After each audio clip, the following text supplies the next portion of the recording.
কালকে রাত্রেবেলা দেখাচ্ছিলাম, গাছে ফুল ফুটেছে আর এগুলো পড়েছে। চলো ফুল কটা কুড়িয়ে নিই।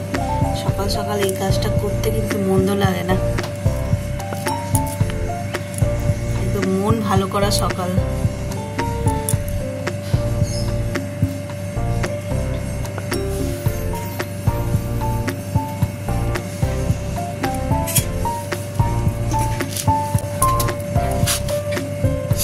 আর আজকে সকাল সকাল ওয়েদারটা এত ঠান্ডা ঠান্ডা, মানে পুরো শীতের একটা আভাস পড়ে গেছে, বেশ ভালো লাগছে। ফাইনালি যেন কলকাতায় শীত পড়বে বলে মনে হচ্ছে। নইলে যা বৃষ্টির তাণ্ডব চললো মাস 7 ধরে,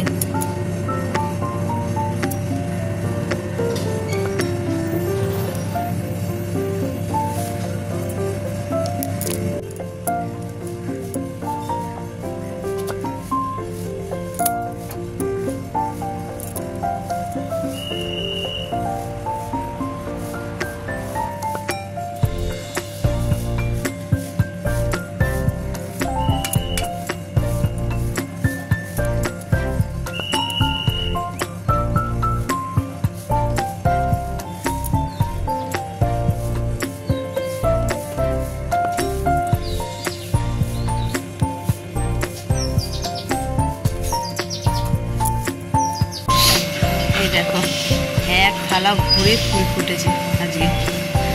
আরও রয়েছে এদিক ওদিক পড়ে রয়েছে, আর তুললাম না, এক থালা ভরে গেছে, এগুলোই নিয়ে চলে যাই। চলো সকালটা আজকে খুব দারুণভাবে শুরু হলো। শুভ সকাল বন্ধুরা, নতুন একটা দিনে নতুন সকালে আপনাদের সকলকে স্বাগত জানাই আমার বং উপমা চ্যানেলে। আজ মঙ্গলবার, সকালটা অনেক সকালেই হয়েছে, দেখলে ফুল তুললাম, বেশ ভালো লাগে। ঘুমটা ভেঙে গেছিলো, তাই ভাবলাম যে যাই দেখি ফুল আছে নাকি। আর কালকে যেহেতু রাত্রেবেলা ওইটা দেখে শুয়েছি, একটা নেশাও ছিল, সেই নেশার ঘরেই হয়তো ঘুম ভেঙে গেছে। তো গিয়ে ফুলগুলো তুললাম, বেশ ভালো লাগছে। তো এখন স্নান টান সেরে ভাত বসিয়ে দিয়েছি, গেছে বাজারে। তো এখন হাতে কোনো কাজ নেই, যতক্ষণ না বাজার আসছে ততক্ষণ তো কী রান্না করব জানি না, তাই ভাবলাম যে না এখন ব্লগটাকে একটু শুরু করি। আর দেখো এই ঘরে আমার কি সুন্দর রোদ্দুর উঠেছে। আর আজকে রোদ্দুরটা না, সেই শীতকালে একটা মিষ্টি ঠান্ডা হাওয়ার সঙ্গে যে রোদ্দুর, সেই রোদ্দুরটা বেশ ভালো লাগছে। তো চলো ভাবছি একটু ছাদে যাই। ছাদে সকালবেলা গেছিলাম, গিয়ে ওই যে আগের দিনে জামা কাপড়গুলো মানে শুকনো হয়নি, সেগুলোকেই মেলে দিয়ে এসেছি, গাছপালাও একটু দেখে এসেছি। তো চলো যাই আর একবার, যতক্ষণ না বাজার আসে ততক্ষণ তো ফ্রি, ঘরে বসে কি করব, দেখো ছাদ দিয়ে ঘুরে আসি। চলো এই যে চলে এলাম ছাদে, আর ছাদে বেশ সুন্দর একটা মিষ্টি হাওয়া বইছে, বেশ ভালো লাগছে। আর তার সঙ্গে এই গাছপালা, এই দেখো তোমাকে সেদিনকার বলছিলাম এই যে কি বলে দোপাটি, এই গাছটাতেও ফুটেছে একটা, ওই সাইডেও একটা আছে, আর ওইটাতে তো অনেক দিন আগের থেকেই ফুটছে একটা একটা করে। আজ দেখছি এটাতেও ফুটেছে, মানে মোটামুটি সব গাছেই তো কুড়ি এসে গেছে। এবার রোজই একদিন করে এক একটা গাছে ফুল ফুটতে দেখা যাবে। তবে কি আমি চেষ্টায় পুরনো যে গাছ ছিল সেই গাছের দানা ছড়িয়ে এই চারাগুলো তৈরি করেছিলাম। তো আমার মনে হচ্ছে না, 2 রকমের কালার ছিল, তো ওই মেশানোই ছিল দানা। তা আমার মনে হচ্ছে ওই একই কালারের ফুল হবে না কি কে জানে, 2 রকমের কালার হবে হয়তো। একটা গাছের গোড়াটা দেখছি লালচে মতন, ওটা মেবি ওই ম্যাজেন্টা কালারের ফুলটা ছিল। আর এই সাদাগুলোতে তো এই লাইট পিঙ্কই হচ্ছে, এই 2টো কালারই হবে। বোঝা যায় না, ছোটো বেবি প্লান্টে না একদম বোঝা যায় না যে কী ফুল হবে। তো যাই হোক গাছে ফুল ফুটে থাকলেই ভালো। যেমন এইটা দেখো,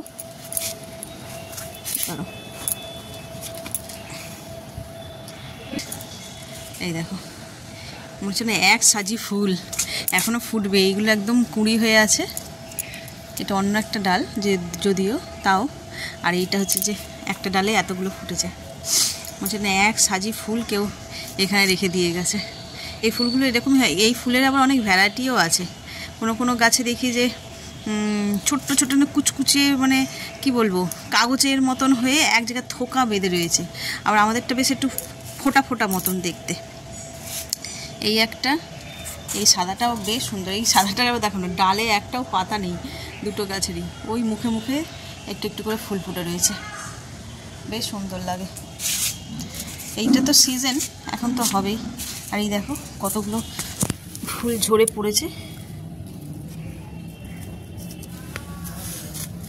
এই ফুলের তো পুজো হয় না, কিন্তু বেশ ভালো লাগছে দেখতে। অনেক দিন হয়েছে এই ফুলটা হয়েছে, তাই ঝরে গেছে।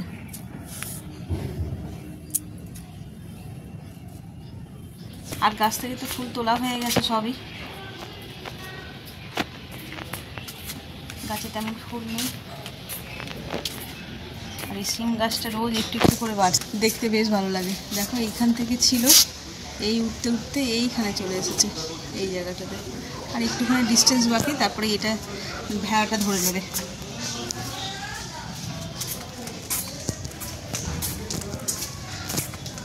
হালকা একটা রোদ্দুর গায়ের মধ্যে পড়ছে, কিন্তু তাপ নেই রোদের কোনো। দারুণ লাগছে, সেই শীতকালের কথা মনে পড়ছে। এই যে কার্টুনগুলো, এই যে এই কার্টুনগুলো, এইগুলোকেই আমরা পেতে পেতে বসি শীতকালে ছাদের মধ্যে বসে। অনেক স্মৃতিও আছে, তখন আমার বাবা বেঁচে ছিল। এই আসতো শীতকালে, এইখানটাতে এইগুলোকে পেতে দিতাম, তেল সর্ষের তেল নিয়ে উপরে উঠে আসতো, এসে এখানে বসে মেখে এই রোদের মধ্যে খানিকক্ষণ ঘুমিয়েও পড়তো। মানুষটা নেই, কথাগুলো রয়ে গেছে, স্মৃতিগুলো মনের মধ্যে। যাই হোক, আমরাও বসি, তেল মেখে না বসলে কী হবে, দুপুরবেলাটায় ভাত টাত খাওয়া হয়ে গেলে তখন হয়তো হাতে একটা কমলা লেবু নিয়ে আর চলে এলাম ছাদে, এসে বসে পড়লাম, এই রকম আর কি। আর যখন মানে কলকাতায়, এখানেও তাই, খুব মেরে কেটে হয়তো 7 থেকে 8 দিন কি 10 দিন মানে মারাত্মক শীত পড়ে, 10 দিনের মতনই, মানে খুব কনকনে শীত পড়ে। তখন না খুব ইচ্ছা করে যে ছাদের মধ্যে ভাতের থালাটা নিয়ে চলে আসি, রোদে বসে বসে খাবো, কিন্তু হয়ে ওঠে না। কারণ আমি যেই সবাইকে খেতে দিয়ে তারপরে ধরো দুপুরবেলা খেতে করতে, তখন হয়তো রোদ্দুরটা চলেই গেল, এরকম হয়। তারপরে এই সবাইকে খেতে টেতে দিয়ে আবার নিজের থালা নিয়ে উপর সবাই মিলে বেশ একসঙ্গে বসে খাওয়া হয় পিকনিকের মতো, তাহলেই ভালো লাগে। একা একা কি এরকম ভালো লাগে? আর তারপরে শীতকালে সবাই মোটামুটি ছাদে ওঠে রোদ্দুর পোয়াতে, তখন ওই সামনেটা বসে সবাই মিলে খেলে তখন কিছু মনে হয় না, একা একা ওখানে বসে ভাত খেলে চারপাশ থেকে সব দেখবে, ওটা কেমন একটা, ওই জন্য আর হয়ে ওঠে না। তবে দেখি শীতকালে আমি এখানে একা পড়ে গেছি অ্যাকচুয়ালি। আমার পুরনো বাড়িতে অনেক আমার সাঙ্গ পাঙ্গ সব ছিল, ওদের নিয়ে বিশেষ করে বেশি কিছু না হলেও ঝালমুড়ি, আলু কাবলি এইসব পিকনিক তো হতোই, বেশ মজা। আমার বিয়ের আগেও আমি করতাম বাবার বাড়ি থাকতে, তখন তো আরও একটু ছোটো ছিলাম, তখনের পিকনিকগুলো আরও মজাদার। তোমার সবার বাড়ি থেকে চাল, আলু, ডিম এগুলো সব কালেক্ট করতাম, করে নিয়ে সব বন্ধুরা মিলে পাড়া, মানে বন্ধু বলতে কি একটা পাড়া, মানে ঘনিষ্ঠ কয়েকজন সব মিলে হয়তো 10-15টা বাচ্চা হতো, আর আমরা ওরকম পিকনিক করতাম 5 মিশালি চাল দিয়ে। সবার বাড়িতে যার যেরকম চাল, সরু, কারোর মোটা, কারোর মাঝারি, মিডিয়াম, এরকম আর কি। ওই চাল দিয়ে ভাত হতো, আর ডিম যে যটা খাবে সেই হিসাবে নিয়ে আসা হতো, আলু এইভাবে করতাম। তো শ্বশুরবাড়ি এখানে এসেও 2-4টে বাচ্চা ছিল, তো তাদের নিয়ে আলু কাবলি, অনেকবার চিকেন, রাইস এইসবও হয়েছে, করিনি যে তা না, ছোটো ঘর হলে কী হবে, কিন্তু খুব মজা করে কাটিয়েছি সেখানে। আর এখানে হয়েছে কি, একা পড়ে গেছে, এখানে সবাই তো সমান নয়, এখানে আর একটু কেমন একটা ফ্ল্যাট কালচার মতন, সবাই যে যার ঘরে বন্দি, এরকম যার যার সংসার নিয়ে, যার যার ফ্যামিলি নিয়ে এরকম। তো এগুলো অ্যাকচুয়ালি পাড়াতে খুব ভালো হয়, মানে পাড়া টাইপের কালচারে বেশি মজা হয়, বেশি এগুলো হয়, এই হচ্ছে কথা। চলো এসে যখন একটু হেঁটে নিই, কথা বলতে বলতে হাঁটা যাচ্ছে না। আজকে এসছে ভেটকি মাছ, একদম টাটকা ফ্রেশ ভেটকি, দারুণ স্বাদ হয় এগুলো। আর আজকে করবো হচ্ছে ফুলকপি দিয়ে, ফুলকপি, আলু। ঠিক ভালো হতো, এই মুহূর্তে কড়াইশুঁটিটা নেই, শেষ হয়ে গেছে, তো কড়াইশুঁটি ছাড়াই ধনেপাতা, টমেটো দিয়ে শীতের আর কি কী বলে এটাকে, ভেটকি মাছের কালিয়া করবো। তো চলো এখানে দিয়েছি, এই যে তেল গরমও হয়ে গেছে, এবার মাছগুলো দিয়ে দেবো।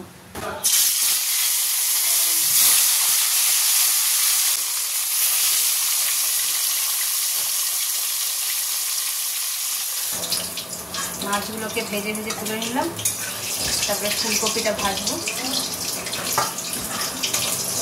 আর এক পিস কাতলা মাছও আছে, মেজদা ভেটকি খায় না, তাই ওর পাতলা।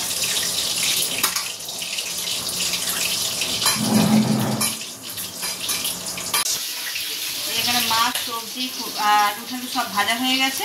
আর এই কড়াতে আমি মশলাও করতে বসিয়ে দিয়েছি। পেঁয়াজ, আদা, রসুন, যেহেতু ভেটকি মাছ একটু আদা রসুন দিয়ে না করলে ভালো লাগবে না। ধনেপাতা তো দেবো উপর দিয়ে, তাও।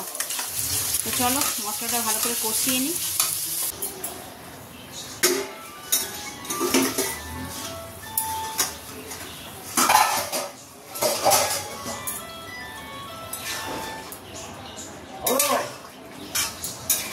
এই যে ঝোলটা পুরো ফুটে গেছে, আলু ফুলকপি সব সিদ্ধও হয়ে গেছে। এবার এই যে মাছগুলো দিয়ে দেবো।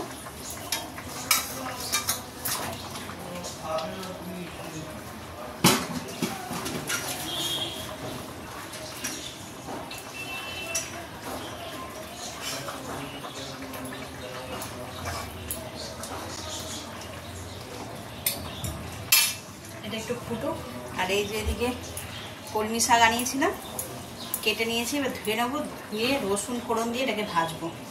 আজকে একদম সিম্পল মেনু, শাক ভাজা, ডাল, আলু ভাতে আর মাছের তরকারি। এই যে ধনে পাতাগুলো বেছে নিই। আর এই ধনে পাতা দেখে মনে পড়লো, আমি গাছে এই ছাদে 2 গামলা ধনে পাতা বসিয়েছিলাম, দানা ছড়িয়েছিলাম আর কি। একটা গামলাতে মেরে কেটে হয়তো 10-12টা গাছ হয়েছে। যা বৃষ্টি হলো সব গাছ নষ্ট করেছে। আজকেই ভিজিয়েছি দানা, আবার দেখি কালকে দিয়ে দেবো। এত বৃষ্টিতে কিচ্ছু ভালো থাকছে না, না গাছপালা, না এই তোমার ছোট ছোট গাছগুলো বসাতেও পারছি না। যে গাছগুলো একটু বড় বড় হয়েছে, জল ধারণ ক্ষমতা রয়েছে, সেগুলোই মানে ঠিকঠাক হয়েছে আর কি।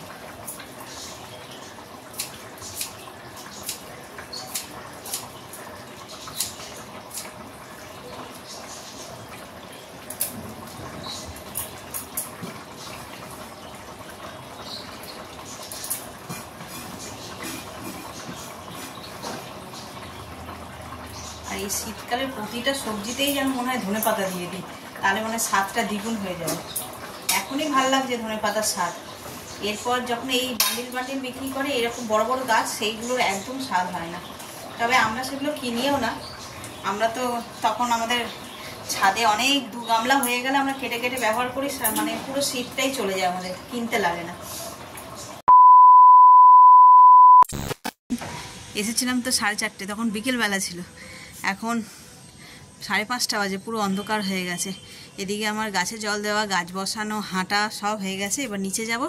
তো হাঁটছিলাম, হাঁটতে হাঁটতে একটা জিনিস দেখতে পেলাম, তোমাদেরও দেখাই। ওই দেখো, দেখছো আমার পিছনে ওটা কি? একদম পরিপূর্ণ একটা চাঁদ, লাল টকটক করছে, বেশ ভালো। চাঁদ দেখতে বেশ ভালো লাগে, তাই না? তারপরে যদি এরকম গোল চাঁদ হয়। অর্ধচন্দ্র তো আকাশে প্রায় দেখে থাকি, কিন্তু এরকম পরিপূর্ণ চাঁদ বেশ ভালো লাগে। যে কোনো পরিপূর্ণ জিনিস তার সৌন্দর্যই আলাদা, তাই না? তো চলো এবার নিচে যাই, নিচের কাজকর্ম করব। আর চাঁদটা হাঁটতে মানে এখানে হাঁটছিলাম, হাঁটতে হাঁটতে দেখছি এত ভালো লাগছে, তাই ভাবলাম তোমাদের সঙ্গে একটু শেয়ার করি। তো আজকে সারাদিন সেভাবে ব্লগও করা হয়নি। অ্যাকচুয়ালি মাঝে মধ্যে এত নেটওয়ার্ক ইস্যু হয় না, এডিট করে আপলোড করতে বসিয়েছি, হচ্ছে তো হচ্ছে কিছুতে আর মানে আপলোডিং হতেই চাইছে না। কি দেখছি মাত্র 15% হয়েছে, ব্যাস মাথায় হাত। আর মানে ওই চক্করে কিছু মানে ভিডিও করা হয়নি। তো যাকগে, যেটুকুনি হয়েছে সেটুকুনি তোমাদের সঙ্গে শেয়ার করব। আর এই চাঁদটা দেখে না আমার একটা কথা খুব মনে পড়ছে। ছোটোবেলায় যখন এতে গেছিলাম দীঘাতে, ওখানে না সেই ক্যামেরাম্যানগুলো হয় না দীঘাতে, ফটো তুলে দেবো করে, তখন তো ছোটো ছিলাম, তখন ওরাই পোজ দেখাতো, এই যে এরকমভাবে হাতে সূর্য নাও, এটা তো চাঁদ, সেটা সূর্য, হাতে সূর্য নাও, এরকম করে ফটো তুলে দিচ্ছি। হঠাৎ দেখে মনে পড়লো যে এখন তো ক্যামেরা আমার হাতে, আমি একটা ফটো তুললে কেমন হয়। বেশ সুন্দর লাগছে না। চলো এবার নিচে চলে যাই। দেখো সকালবেলা তো গাছে ফুলের মধ্যে থাকে, রাত্রিবেলা কোথায় জড়ো হয়েছে। এইখানে এই যে বসে আছে, এই দেখো এইখানে একটা বসে আছে,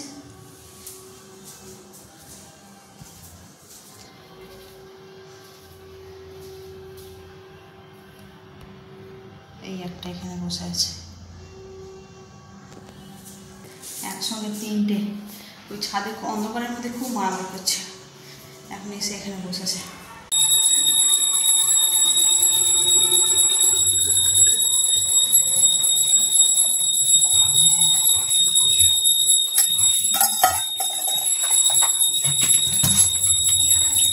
চা হয়ে গেল, করবো একটু টিফিন, রাতের তরকারি রাতে করবো কাবলি ছোলা, ওইটাকে সিদ্ধ বসিয়ে দেবো এখন,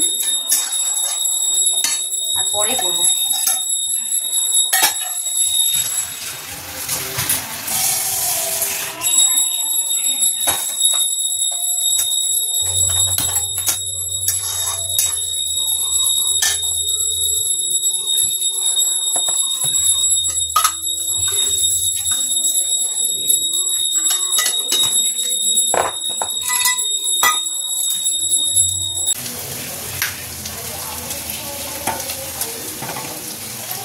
চাটা এখানে হয়ে গেছে, আর এখানে বললাম একটু টিফিন করবো বলতে কি ডিমটা ভাজছি। আর এই যে কালকে চাউমিন করেছিলাম, খানিকটা রয়ে গেছিলো, এটাতে ডিম ছিল না, তো একটু ডিম দিয়ে ফ্রাই করে দিচ্ছি, আজকে হয়ে যাবে।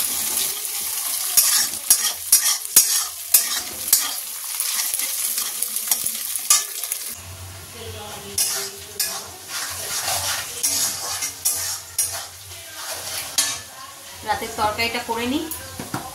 আজকে তো তোমাদের যেমন বলেছি কি চানা মশলা করবো আজকে। সন্ধ্যেবেলা যখন চা করছিলাম তখন ওই কড়াইটা সিদ্ধ করে রেখেছি, ছোলাটা, আর এখন মশলা কষিয়ে দিয়ে দেবো।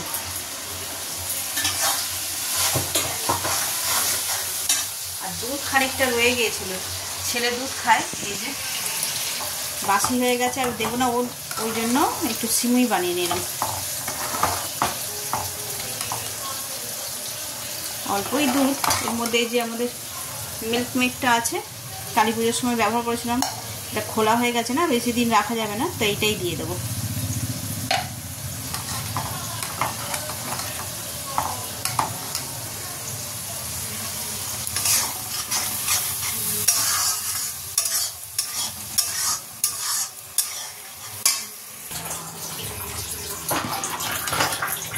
সিমুইটা সুন্দর রেডি হয়ে গেছে, আর বেশি ঠিক করব না, এমনিতেই এটা জমেই যাবে, যেটুকুনি পাতলা আছে জমে যাবে।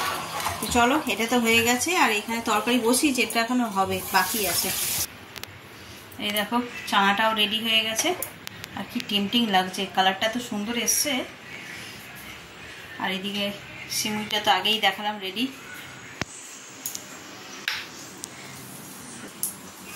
রান্না তো হয়ে গেল, ঘড়িতে এখনো 10টা বাজেনি, খেতে সময় আছে। এই হলো আজকে রাতের মেনু। এটা হচ্ছে সিমুই, চানা আর রুটি, আর পেঁয়াজ ছেলে কাটছে এখনো রান্নাঘরে। ওর আবার সেই মশলা দিয়ে পেঁয়াজ মাখিয়ে, তবে বলছে চানা দিয়ে যেটা হয়, কি বলে পেঁয়াজটার নাম এই মুহূর্তে মনে পড়ছে না। তো চলো, রাত্রি অনেক হয়ে গেল, খেয়ে নিই। আর আজকে ব্লগটাকেও তাহলে এই পর্যন্তই রাখছি। যদি কিছু ভালো লেগে থাকে তাহলে please like, comment, share and subscribe. সকলে ভালো থাকবেন, সুস্থ থাকবেন। আগামীকাল আবার একটা নতুন দিনের সঙ্গে দেখা হচ্ছে। Good night.